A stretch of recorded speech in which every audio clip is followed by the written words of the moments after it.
सो अब हम देखेंगे कि हम किस प्रोसीजर के थ्रू अपने नेटवर्क डायग्राम में से क्रिटिकल पाथ को फाइंड करेंगे. You can use the following steps to find a critical path in a network diagram. So आप इन पर्टिकुलर स्टेप्स को यूज करते हुए किसी भी नेटवर्क डायग्राम में से क्रिटिकल पाथ को फाइंड कर सकते हैं. याद रखें, क्रिटिकल पाथ हमारा वो पाथ है जो हमारे पूरे प्रोजेक्ट का लॉन्गेस्ट पाथ होगा और इस पर्टिकुलर पाथ की ड्यूरेशन बाकी तमाम पाथ्स की ड्यूरेशन से ज़्यादा होगी. Identify all paths in the network diagram. So critical path को identify करने के लिए जो step number 1 है, we need to identify all the paths in the network diagram from the start till the end of that particular network diagram. Number 2, we will find the duration of each path. तमाम paths को identify करने के बाद उनकी duration को find किया जाएगा. The path with the largest duration is the critical path. So हमारा वो path जिसकी duration सबसे ज़्यादा होगी, that will be considered as a critical path. So यहाँ पे हम एक consider करते हैं example को और उससे मैं आपको मज़ीद बेहतर तरीके से समझाती हूँ. So based on the network diagram below, identify the total paths, critical paths and float for each path. So basically इस network diagram को हमने consider करना है और इस network diagram को consider करते हुए हम critical path को identify करेंगे, टोटल पाथ्स को आइडेंटिफाई करेंगे और फ्लोट कैलकुलेट करेंगे हर पाथ के लिए. सो जैसा कि अकॉर्डिंग टू द डायग्राम हम देख सकते हैं, we have 5 paths of the given network diagram. Number 1 A B C, number 2 D B C, number 3 D E F, number 4 G E F, number 5 G H and I. So these are all the paths which are included in this particular network diagram.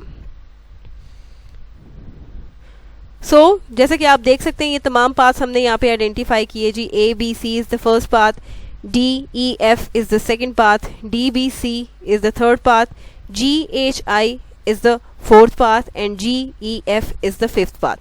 Basically हमने अपनी network diagram में start node को consider करना है और start node को consider करते हुए हम एंड नोड की तरफ जाएंगे और तमाम पॉसिबल पाथ्स को one by one list down कर लेंगे. सो सेकंड स्टेप हमारे पास क्या था? Find the duration of each path.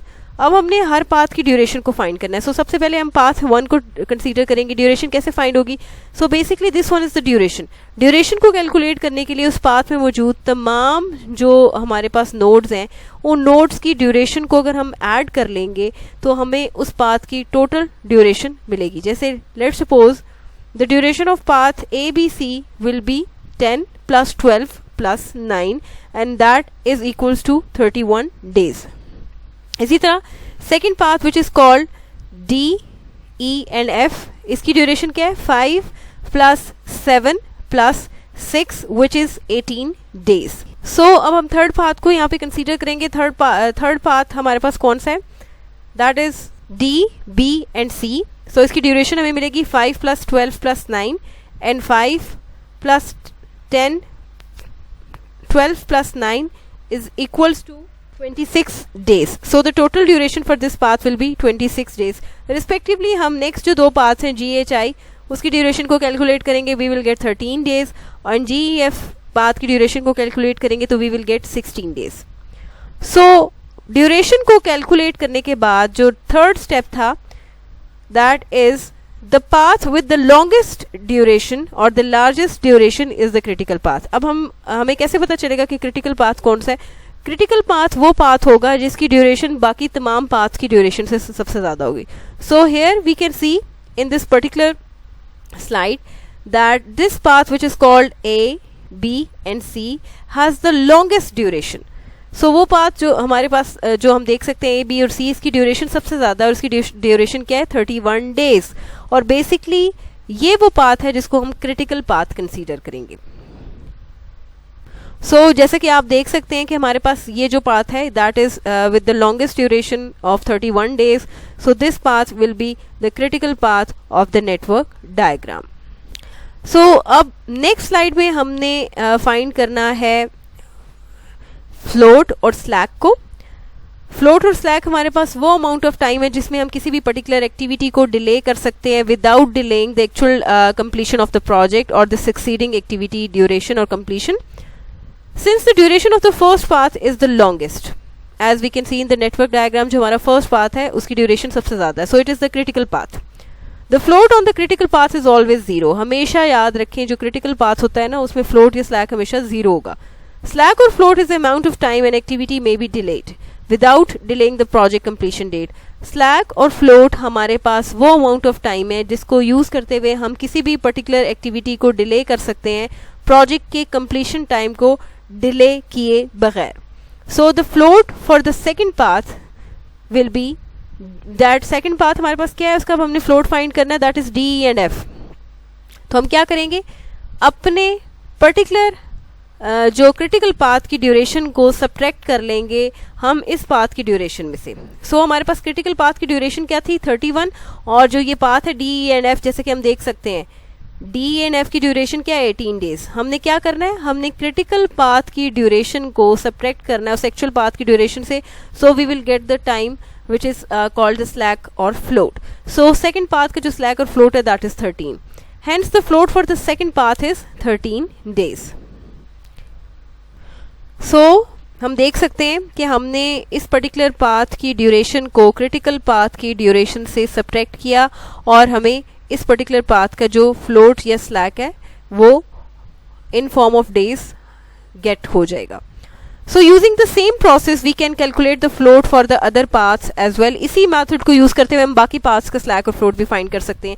जैसे कि थर्ड पाथ का जो स्लैक और फ्लोट है that will be 5 days. Fourth path का slack and float is 18 days और फिफ्थ पाथ का slack and float is 15 days.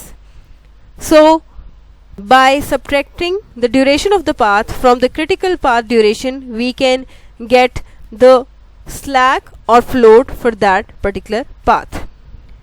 So हमेशा याद रखें कि जो हमारा critical path है उसका slack और float हमेशा 0 होगा.